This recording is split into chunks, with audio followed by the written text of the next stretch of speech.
இப்போ இது shoulder join பண்ணிவிட்டு ஸ்லீவ் அட்டாச் பண்ணிக்கலாம்.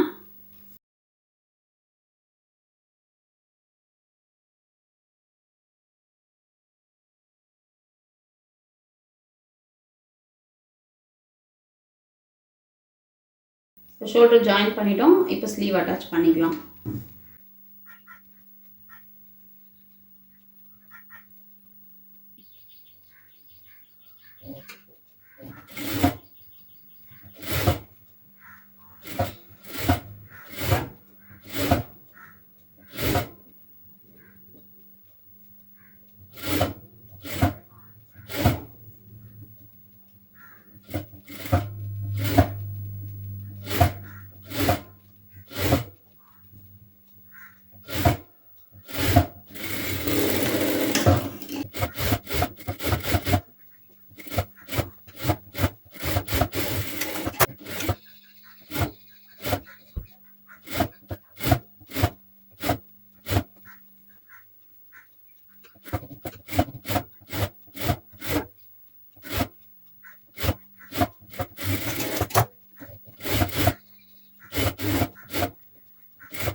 ஸ்லீவ் வந்து ஃபோல்ட் பண்ணி ஸ்டிச் பண்ணிடலாம்.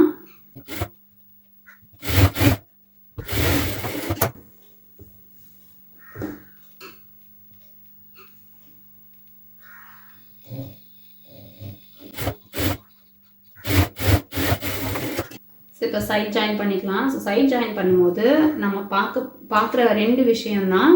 இங்கே வந்து கைக்கிட்ட எவ்வளோ மார்க் வருது, அதுக்கப்புறம் வந்து வேஸ்ட் ரவுண்ட், அவ்வளோதான். ஏன் நீங்கள் ஆமோல் கிட்ட பார்க்க மாட்டேன்றீங்க அப்படின்னு நிறைய பேர் யோசிப்பீங்க. ஆமோல் எல்லாமே வந்து நம்ம ஆல்ரெடி மெஷர் பண்ணி நாச் எல்லாமே போட்டு வச்சுருக்கோம். ஸோ அதனால் நமக்கு இங்கே வந்து திரும்ப நம்ம மெஷர் பண்ணி பார்க்க வேண்டிய அவசியம் கிடையாது. ஸோ ஸ்லீவ் மட்டும் எவ்வளோ இருக்குது அப்படின்னு பார்த்தா அதை மட்டும் நம்ம மார்க் பண்ணிக்கலாம். ஸ்லீவ் எவ்வளோ இருக்கோ அதை மார்க் பண்ணிக்கோங்க. மற்றபடி இந்த ஊக்பட்டி, ஐப்பட்டி, பேக் எல்லாமே வந்து கரெக்டாக வச்சு நம்ம மார்க் பண்ணிக்கலாம்.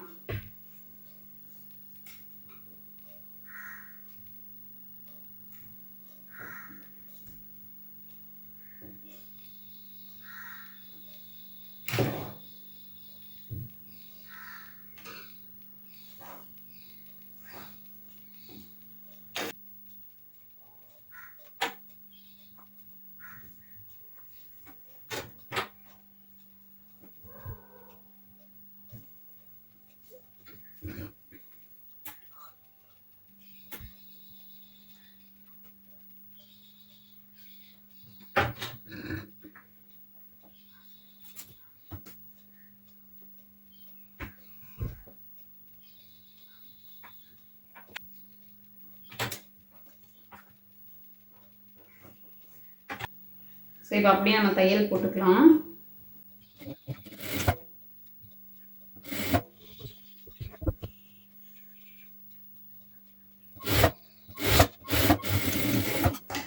பார்த்தீங்கன்னா நமக்கு அப் அண்ட் டவுன் எதுவுமே வராமல் நீட்டாக கம்ப்ளீட் ஆகிடுச்சு பாருங்கள். அதே மாதிரி இன்னொரு பக்கமும் பண்ணிடலாம்.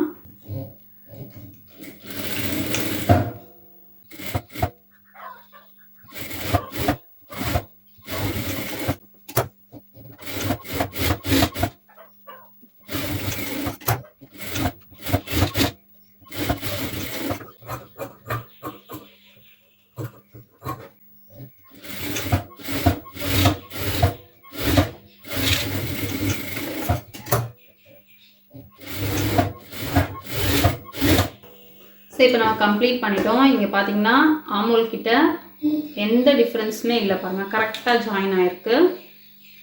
அதே மாதிரி இங்கேயுமே வந்து அப் அண்ட் டவுன் எதுவுமே நமக்கு இல்லை பாருங்கள், நீட்டாக கம்ப்ளீட் ஆகிருக்கு. ஸோ ஷேப் நான் ஆல்ரெடி சொன்ன மாதிரி இந்த மாதிரி பட்டி கட் பண்ணோன்னா நமக்கு அழகான ஷேப் கிடைக்கும். கரெக்டாக நம்ம கப்பு எப்படி இருக்கோ அதுக்கேற்ற மாதிரி ஃபிட்டிங் இருக்கும். ஸோ இப்போ வந்து இதில் வந்து நம்ம பா நெக்குக்கான கிளாத் அட்டாச் பண்ண போகிறோம்.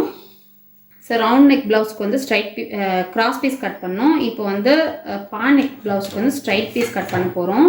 ஸோ ஸ்ட்ரைட்டாக பீஸ் கட் பண்ணிக்கோங்க. ஒரு 1.25 இன்ச் அளவுக்கு எடுத்துக்கோங்க போதும்.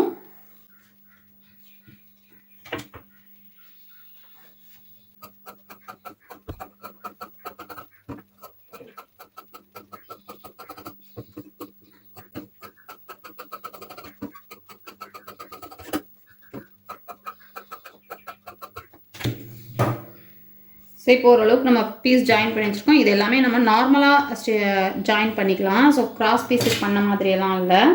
ஸோ இது ஸ்ட்ரைட் பீஸ் தான். நார்மலாக நம்ம வந்து 2 பீஸை எப்படி ஜாயின் பண்ணுவோமோ அந்த மாதிரி பண்ணிக்கலாம். நல்ல பக்கமும் ஃபேஸ் பண்ண மாதிரி வச்சுட்டு ஸ்ட்ரைட்டாகவே பீஸ் எடுத்துக்கோங்க. ஸோ இப்படி இருந்தால் போதும். இதை நம்ம அப்படியே எல்லாத்தையும் ஜாயின் பண்ணிடலாம்.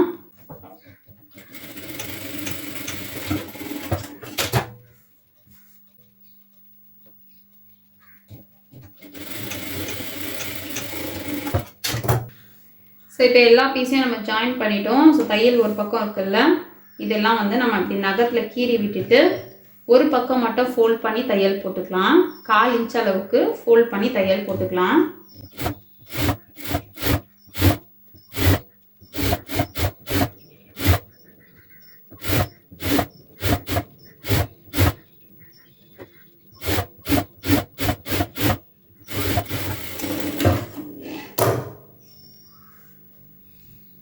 ஸோ இப்போ தையல் போட்டுட்டோம். தையல் போட்டுட்டு உங்களுக்கு வந்து கிளாத் அதிகமாக இருக்குது அப்படிங்கிற மாதிரி நினச்சிங்கன்னா லைட்டாக கட் பண்ணிக்கோங்க. தையலுக்கு அப்புறம் ஒரு 1/2 இன்ச் அளவுக்கு கிளாத் இருந்தால் போதும். பேலன்ஸ் கிளாத்தை நம்ம கட் பண்ணிடலாம்.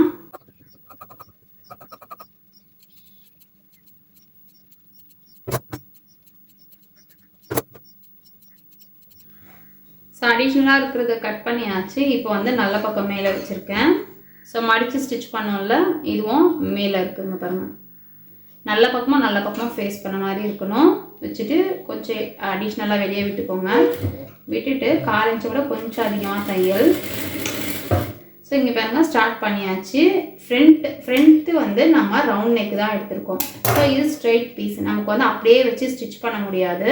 ஃப்ரண்ட் நெக் ரவுண்டாக இருக்குது அப்படிங்கிறதால ஒரு 1 இன்ச் அளவுக்கு தையல் போட்டதுக்கப்புறம் லைட்டாக வெறும் இந்த கிளாத் மட்டும், கீழே இருக்கிற கிளாத் எடுக்கக்கூடாது, மேலே இருக்கிற கிளாத்தை மட்டும் லைட்டாக இப்படி மடித்து விடுங்க. ஃப்ளீட்ஸ் லைட்டாக ஒரு ஃப்ளீட் கொடுங்க.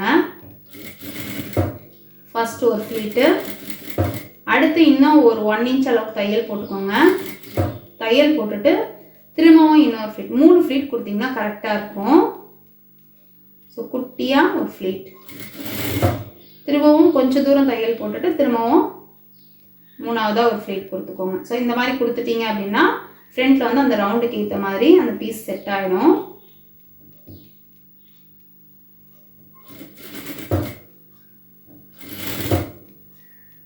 ஸோ இப்போ வந்து நான் அப்படியே ஸ்டிச் பண்ணி எடுத்துகிட்டு வந்துடலாம் ஸ்ட்ரைட்டாகவே.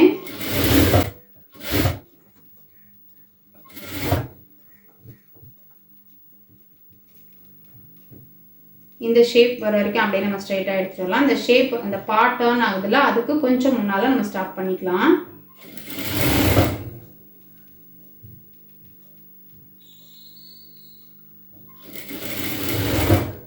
ஸோ இப்போ பார்த்தீங்கன்னா இப்படி கிளாத் எப்படி வச்சுக்கோங்க, பானைக்கு இப்படி இருக்குல்ல, நமக்கு வந்து இந்த கிளாத்து இந்த டைரெக்ஷனுக்கு வரணும். ஜஸ்ட் நீங்கள் இப்படியே வச்சு பாருங்கள். ஸோ இந்த கிளாத் இப்படி இருக்குன்னா இந்த கிளாத் இந்த டைரெக்ஷனுக்கு வரணும். ஸோ நீங்கள் இந்த டைரெக்ஷனுக்கு இப்படி எடுத்துகிட்டு போனீங்கனாலே உங்களுக்கு வந்து அந்த ஒரு ஃப்ளீட் கிடச்சிடுங்க பாருங்கள். இப்படி வச்சுட்டு நம்ம இப்படி எடுத்துகிட்டு போனோம் அப்படின்னாலே, இதை ஸ்ட்ரைட் ஆகணும் அப்படின்னாலே உங்களுக்கு வந்து இங்கே ஒரு ஃப்ளீட் வந்துடும். இங்கே பாருங்கள் இப்படி இருக்குல்ல.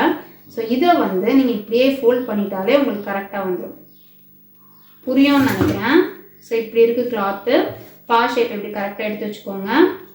எடுத்து வச்சுட்டு இந்த இடத்துல இருந்து இந்த கிளாத்தை இப்படி எடுத்துகிட்டு வாங்க. இப்படி கொஞ்சம் கொஞ்சமாக நம்ம எடுத்துகிட்டு வந்து வச்சு பார்த்தோன்னா எந்த இடத்துல இங்கே வந்து ஸ்ட்ரைட் ஆகுதோ, இங்கே பாருங்கள் இங்கே தான் கம்ப்ளீட் ஆகிருக்கு. ஸோ இங்கே வந்து எங்கே வந்து ஸ்ட்ரைட் ஆகுதோ இப்படி கிளாத்தை வச்சுக்கோங்க. ஃபஸ்ட்டு இப்படி பிடிச்சிட்டு அதுக்கப்புறம் இந்த கிளாத் இருக்குல்ல, ஸோ இந்த கிளாத்தை கரெக்டாக இங்கே எடுத்து வச்சுட்டு கரெக்டாக அந்த ஷேப்பில் வச்சுட்டு பேலன்ஸை இப்படி ஃபோல்ட் பண்ணிடணும். புரியும்னு நினைக்கிறேன். இங்கே வச்சதுக்கப்புறம் இந்த கிளாத்தை வந்து அப்படியே இப்படி ஃபோல்ட் பண்ணிடணும். ஸோ ஃபோல்ட் பண்ணிவிட்டு தையல் வந்து அந்த ஃபோல்டிங் மேலேயே விடணும். ஸோ இப்போ தையல் போட்டாச்சு, அந்த ஃபோல்டிங் வரைக்கும் தையல் போட்டாச்சு. இப்போ வந்து நீடில் உள்ளே போட்டுட்டேன். உள்ளே போட்டுட்டு இப்படி டர்ன் பண்ணிக்கோங்க. ஸோ இன்னொரு பக்கமும் காட்டும்போது உங்களுக்கு கண்டிப்பாக புரியும். ஸோ இப்போ இது வந்து அப்படியே ஸ்ட்ரைட்டாக எடுத்துகிட்டு வரணும்.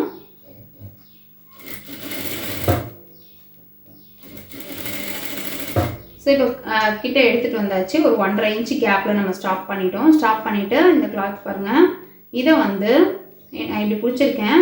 இப்போ வந்து இந்த கிளாத்தை இப்படியே இப்படி எடுத்துகிட்டு போகலாம். ஸோ இந்த கிளாத் இருக்குல்ல, அதை இப்படியே எடுத்துகிட்டு போனால் எந்த இடத்துல வந்து அது ஸ்ட்ரைட் கிடைக்குதோ அங்கே பாருங்கள், இவ்வளோ லூஸ் விட்டால் தான் இந்த இடத்துல வந்து நமக்கு ஸ்ட்ரைட் கிடைக்குது. ஓகேவா? ஸோ இந்த இடத்துல வந்து இவ்வளோ லூஸ் விட்டால் தான் ஸ்ட்ரைட் கிடைக்குது. ஸோ இப்படி வச்சுக்கோங்க. வச்சுட்டு இந்த அடிஷ்னலாக இருக்கிறத அங்கே எப்படி அந்த பக்கமாக டர்ன் பண்ணி விட்டோமோ அதே மாதிரி இங்கே வந்து இந்த பக்கமாக டர்ன் பண்ணி விடணும். புரியும்னு நினைக்கிறேன். ஸோ ரொம்ப சிம்பிளாக நான் சொல்லி கொடுத்துருக்கேன். சரி, டர்ன் பண்ணி விட்டுட்டு கரெக்டாக வந்து அந்த ஃப்ளீட்ஸ் வரைக்கும் தையல் போட்டுக்கலாம். போட்டாச்சு. நெக்ஸ்ட்டு திரும்பவும் டர்ன் பண்ணிவிட்டு இது அப்படியே ஸ்ட்ரைட்டாக வந்துடும்.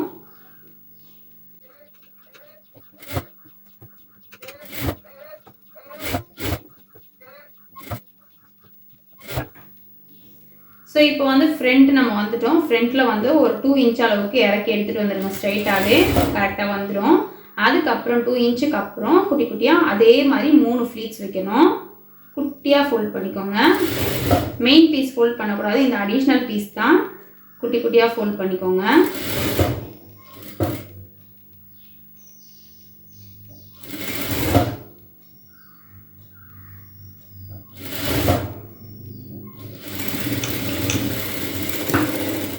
கம்ப்ளீட் பண்ணிவிட்டோம். இப்போ அடிஷ்னலாக கொஞ்சம் விட்டு கட் பண்ணிடலாம்.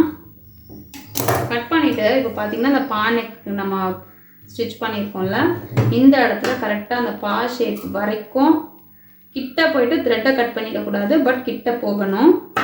இப்படி ஒரு நாச் போட்டுக்கோங்க. இங்கேயும் இது பண்ணும்போது நல்லா எடுத்து விட்டுக்கோங்க, அப்படின்னா உள்ள கிளாத் கட் ஆகிடும். ஸோ பண்ணிவிட்டு இப்படி நாச் போட்டுக்கோங்க. ஸோ நாச் போட்டதுக்கப்புறம் இங்கே ரவுண்ட் நெக்கில் நம்ம வந்து ஃப்ளீட்ஸ் வச்சோம்ல, இந்த இடத்துலையும் குட்டி குட்டியாக இந்த மாதிரி கட் போட்டுக்கோங்க. அதே மாதிரி ஃப்ரண்ட்லேயும் இன்னொரு பக்கமும். ஸோ இதை நீங்கள் போட்டிங்க அப்படின்னா உங்களுக்கு சுருக்கம் இல்லாமல் இருக்கும். பட் கண்டிப்பாக போடணும் அப்படின்னு அவசியம் கிடையாது. போட்டிங்கன்னா கொஞ்சம் கூட சுருக்கம் இல்லாமல் நீட்டாக இருக்கும். ஸோ இப்போ வந்து என்ன பண்ணுறோன்னா, பிசுறு இங்கே இருக்குது. இந்த கிளாத்தை இப்படி டர்ன் பண்ணிவிட்டு படிமான தையல், இந்த கிளாத்தில் படிமான தையல் போடுறோம்.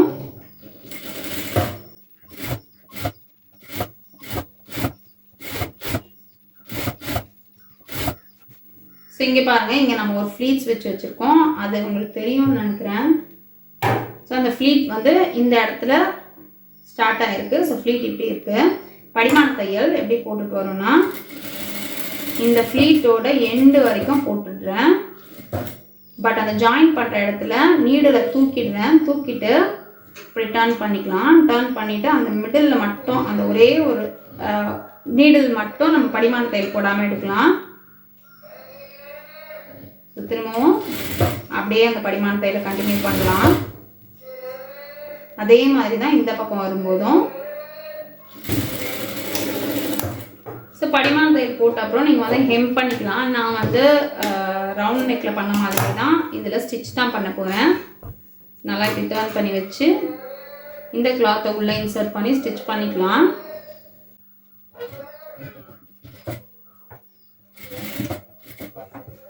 ஸோ ஸ்டிச் பண்ணும்போது இங்கே பார்த்தீங்கன்னா உங்களுக்கு இந்த ஃப்ளீட் வந்து கொஞ்சம் விரிஞ்ச மாதிரி வரணும். அப்போ தான் அந்த ரவுண்டுக்கு ஏற்ற மாதிரி கரெக்டாக இருக்கும்.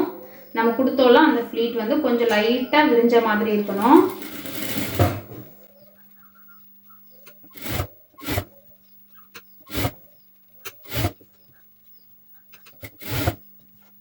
ஸோ இங்கே பார்த்தீங்கன்னா இந்த ஃப்ளீட்ஸ் வச்சுருக்கோம்ல, இதை வந்து நல்லா இப்படி எடுத்து வச்சுக்கோங்க. ஸோ நமக்கு இப்படி வைக்கும் போதே தெரியும் அந்த பா ஷேப் அழகாக வந்திருக்கு அப்படிங்கிறது. இங்கே தையல் போடும்போது இது வரைக்கும் எடுத்துட்டு வாங்க.